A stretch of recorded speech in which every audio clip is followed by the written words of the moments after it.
Hello everyone, welcome back to our channel Education House 24/7. Today we will discuss about the complete summary of the chapter Kathmandu, which is written by Vikram Seth.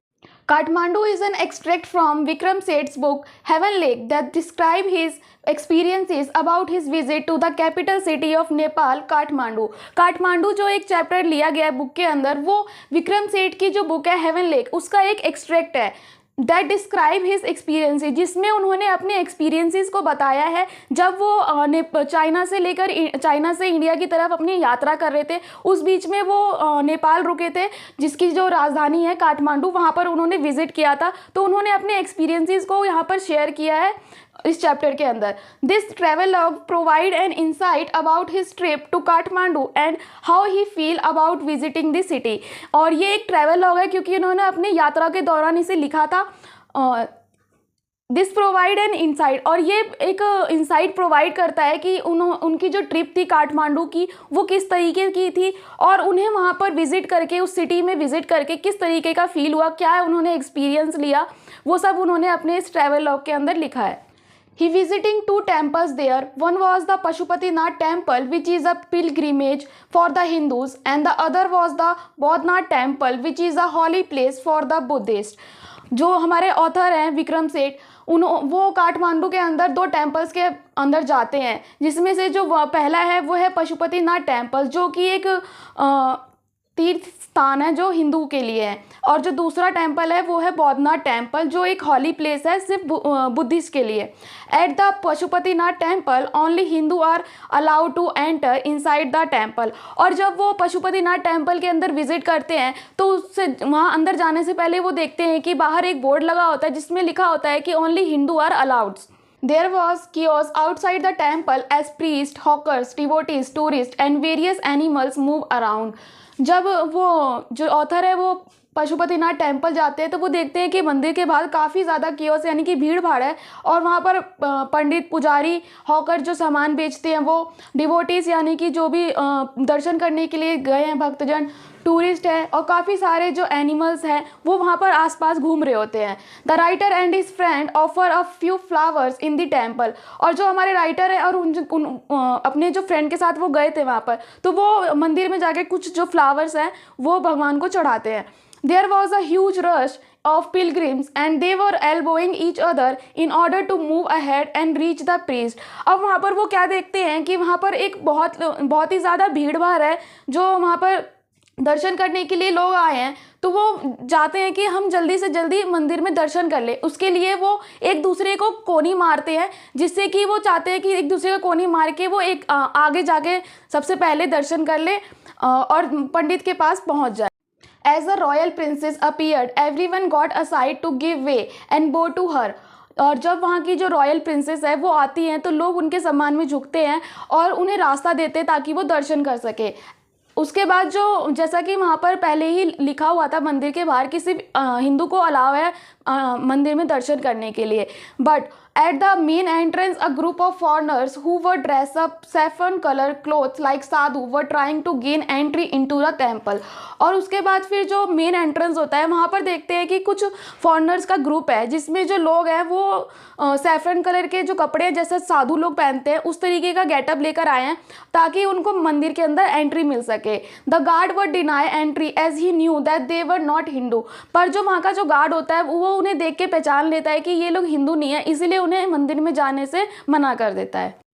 Then the author saw two monkeys fighting and one chased the other who jumped onto a शिवलिंग। उसके बाद author देखते हैं कि जो दो बंदर है वो आपस में लड़ रहे होते हैं, जिसमें जो एक बंदर है दूसरे का पीछा कर रहा होता है और एक जो दूसरा वाला होता है वो शिवलिंग के ऊपर जाके कूद जाता है। Then ran around the temple, और उसके बाद वो दोनों जो बंदर है वो पूरे टेम्पल के अंदर भाग रहे होते हैं। And finally reach the bank of the holy Bagmati river which flowed next to the temple. उसके बाद जो हमारे ऑथर है वो बागमती रिवर जो टेम्पल के साइड से ही बह रही होती है वो वहाँ जाते हैं। There he saw a dead body being cremated. उसके बाद वो देखते हैं कि जो बागमती रिवर है वहाँ पर जो लोग मर गए हैं, मतलब जिनकी डेड बॉडी है, उनका अंतिम संस्कार हो रहा होता है। वॉशर वुमेन वॉशिंग क्लोथ्स, और जो धोबिन है वो कपड़े धो रही होती है। And children bathing in the river, और जो बच्चे हैं वो नदी में नहा रहे होते हैं। The writer noticed how the river was being polluted when a basket of dry withered flowers was thrown into it from the balcony of a building. अब राइटर जो है वो नोटिस करते हैं कि जो हम बागमती रिवर है उसको किस तरीके से पल्यूट किया जा रहा है। वहाँ पर एक बास्केट है जिसमें जो सूखे फूल और पत्तियाँ जो होती हैं उसको सीधा डायरेक्ट नदी के अंदर फेंका जा रहा है एक बिल्डिंग की बालकनी से। तो इसके थ्रू जो राइटर है वो हमें मैसेज देना चाहते हैं कि हमें जो नदी है उसको पल्यूटेड नहीं करना चाहिए। A small temple protruded from the platform of the river bank. और फिर उसके बाद वो बताते हैं कि जो रिवर बैंक है मतलब नदी के किनारे काफ़ी छोटे छोटे मंदिर हैं जिसके अंदर जो मूर्ति है वो प्रोट्रूडेड है, यानी कि आधी वो ज़मीन के अंदर है और आधी ज़मीन से बाहर है। It is said that when the temple would emerge out completely, then the goddess in it would come out, and the time period of the कलयुग would thus be ended by her। और ऐसा कहा जाता है कि जब उस मंदिर के अंदर जो मूर्ति है वो पूरी तरीके से अगर बाहर आ जाएगी तो उस दिन जो उसके अंदर जो देवी है वो बाहर आ जाएंगी पूरी, और उस दिन जो टाइम पीरियड चल रहा है कलयुग का वो उनके द्वारा ख़त्म कर दिया जाएगा। The scene at the Bodhnath temple was opposite to that at the Pashupatinath temple. अब वो पशुपतिनाथ टेम्पल जो ऑथर है वो घूम लिए, अब उसके बाद वो जाते हैं बौद्धनाथ टेम्पल। तो वो वहाँ का सीन देख के बोलते हैं कि जो वहाँ का सीन है या माहौल है वहाँ का वो पशुपतिनाथ टेम्पल से बिल्कुल अपोजिट है। It was a huge white colour dome surrounded by an outer road. जो ये बौद्धनाथ टेम्पल है वो एक बहुत बड़ा वाइट कलर का डोम है, मतलब गुम्बद टाइप का है जिसमें कि आउटर रोड्स हैं उसके ऊपर। The place was quiet and काम। और जो ये जगह है वो काफ़ी शांति वाली जगह है और काफ़ी ठहराव है यहाँ पर। There was an Tibetan market outside the temple where Tibetan refugee were selling bags garment and jewellery. अब जो यहाँ पर टेम्पल है बौद्धनाथ टेम्पल उसके बाहर में एक मार्केट है तिब्बतन मार्केट। जो तिब्बतन रिफ्यूजी लोग हैं वो लोग वहाँ पर सामान बेचते हैं जैसे बैग गारमेंट ज्वेलरी, ये सारी चीज़ें वहाँ पर तिब्बतन मार्केट के अंदर मिलती हैं।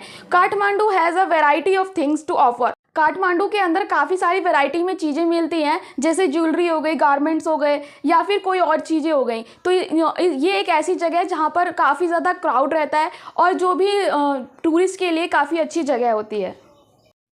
It has religious sanctity, it is a business hub and a tourist destination। तो जो काठमांडू जगह है वहाँ पर रिलीजियस सैंक्टिटी है, मतलब कि वहाँ पर दो मंदिर हैं, दोनों ही अलग अलग धर्म से बिलोंग करते हैं, काफ़ी ज़्यादा शांति है, प्योरिटी है। It is a business hub, और साथ ही साथ यहाँ पर एक बिज़नेस हब भी है और टूरिस्ट डेस्टिनेशन भी है क्योंकि यहाँ पर ज़्यादा से ज़्यादा टूरिस्ट घूमने आते हैं। There are shop selling post card antiques chocolate imported cosmetic camera fill rolls and utensils. और यहाँ पर ऐसी दुकानें हैं जो कि पोस्ट कार्ड बेचते हैं, एंटीक्स जो भी पुरानी चीज़ें हो गई वो बेचते हैं, चॉकलेट्स हो गई या फिर कोई भी इम्पोर्टेड कॉस्मेटिक का सामान हो गया, कैमरा फिल्म रोल हो गया या फिर बर्तन हो गए। A variety of sound could be heard in the street. और अलग अलग तरीके की आवाज़ हमें यहाँ पर सुनने को मिल जाएगी इनके गलियों में। The music blaring out of the radios, honking of the car horn, ringing of the bicycle bells.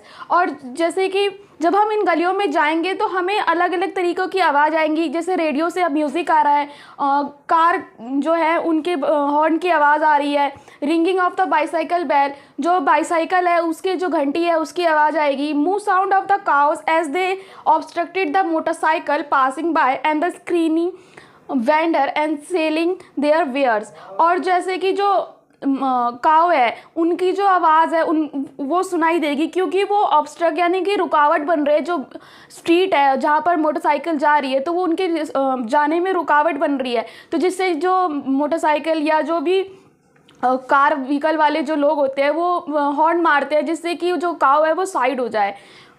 And the screaming vendor selling their ware. और जो वहाँ पर जो अपना सामान बेचने के लिए जो चिल्ला रहे हैं लोग कि ये सामान ले लो वो सामान ले लो, तो इस तरीके की आवाज़ें हमें काठमांडू के गलियों में सुनने को मिल सकती। जो राइटर है विक्रम सेठ, उन्होंने अपनी जो ट्रैवल की जर्नी है काठमांडू की वो पूरी कर ली है। अब उनको अपने घर जाना है, उनको होम सिकनेस हो रही है, घर की याद आ रही है, तो उसके लिए वो एक एडवेंचरस रूट मतलब कंसीडर करते हैं कि जो उनकी जर्नी है उससे अच्छी हो जाए। तो उसके लिए वो पहले सोचते हैं इट वुड बी अ बस और ट्रेन जर्नी टिल पटना। तो मतलब पहले वो बस या ट्रेन जर्नी के द्वारा पटना तक जाएंगे, उसके बाद then a boat ride up the Ganga river till Allahabad. उसके बाद वो गंगा रिवर के ऊपर बोट राइड से जाएंगे जाएंगे इलाहाबाद तक। उसके बाद है it would be follow by a boat journey on the Yamuna river to Delhi, और फिर से वो एक बार बोट राइड लेंगे यमुना रिवर पे दिल्ली पहुंचने के लिए। He gave up his adventurous trip and decided to take a flight from Kathmandu to New Delhi as he was exhausted। वो पूरी प्लानिंग तो कर लेते हैं बट वो अपना जो ये आइडिया है उसको गिव अप कर देते हैं क्योंकि वो बहुत एग्जॉस्ट हो चुके हैं, थक चुके हैं। तो फिर वो प्लान करते हैं कि वो सीधा एक फ़्लाइट की टिकट लेंगे काठमांडू से न्यू दिल्ली के लिए। He purchase the ticket from the Nepal airline office for the next days flight. फिर वो नेक्स्ट डे की फ़्लाइट ले लेते हैं नेपाल एयरलाइन ऑफिस से। फिर वो जाकर नेपाल एयरलाइन ऑफिस से नेक्स्ट डे की फ़्लाइट की टिकट बुक कर लेते हैं। The writer saw flute seller selling different बांसुरीज। जो राइटर है वो ये देखते हैं कि एक फ्लूट सेलर है वो डिफरेंट टाइप की बांसुरी को बेच रहा होता है। He was different from other hawkers, और वो जितने भी बाकी हॉकर्स होते हैं वो उन सबसे काफ़ी अलग होता है। He was standing in a corner of the square outside the hotel. जैसे कि वो बांसुरी वाला है तो वो अपनी बांसुरी को ऑब्वियसली रोड पे बेचेगा, तो उसके लिए वो होटल के बाहर एक स्क्वायर है वहाँ उसको एक कोने में खड़ा होता है। He was holding a pole which had an attachment on top of it. There were 50 to 60 flute stuck in it. उसने वहाँ पर एक पोल पकड़ा होता है जिसके अंदर 50 to 60 फ्लूट्स जो हैं वो स्टक इन होते हैं अलग अलग डायरेक्शन में। It resemble the thorny body of a porcupine, और वो देखने में ऐसे लगते हैं जैसे कि एक पॉर्क्यूपाइन यानी कि एक रॉडेंट होता है जिसके अलग अलग बॉडी में एक कांटे निकले होते हैं हर एक डायरेक्शन में, तो वो देखने में उसके जैसा लग रहा होता है। There were flute made of bamboo and also cross flute and recorders. तो वहाँ पर बहुत तरह के फ्लूट्स होते हैं जो कि बैम्बू से बने होते हैं, और डिफरेंट टाइप के फ्लूट्स होते हैं वो सभी बैम्बू से बने हुए होते हैं। Once in a while he would sell one of them mindlessly. He played the flute meditatively. He was unlike other hawkers who screamed to sell their wares. अब जो फ्लूट सेलर है वो अपने जो बांसुरी है उनको बेचने के लिए अलग तरीका अपना रहा है। वो और बाकी सारे हॉकर्स की तरह चिल्ला चिल्ला के अपना जो सामान है उसको नहीं बेच रहा है। वो बहुत ही शांति से जो उसकी बांसुरी है वो उसमें मेलोडियस साउंड को प्रोड्यूस कर रहा है, और फिर उसको कोई जल्दी नहीं है कि उसका जो सामान है वो बिक जाए। The writer got attracted to the music of flute. जो राइटर है वो जो फ्लूट की जो आवाज़ है उससे काफ़ी ज़्यादा अट्रैक्ट हुए हैं, क्योंकि जो राइटर थे वो काफ़ी टाइम से अब्रॉड में थे तो उन्होंने इस टाइप की आवाज़ नहीं सुनी थी, बट जब उन्होंने ये मेलोडियस साउंड सुना तो वो काफ़ी अट्रैक्ट करता है राइटर को।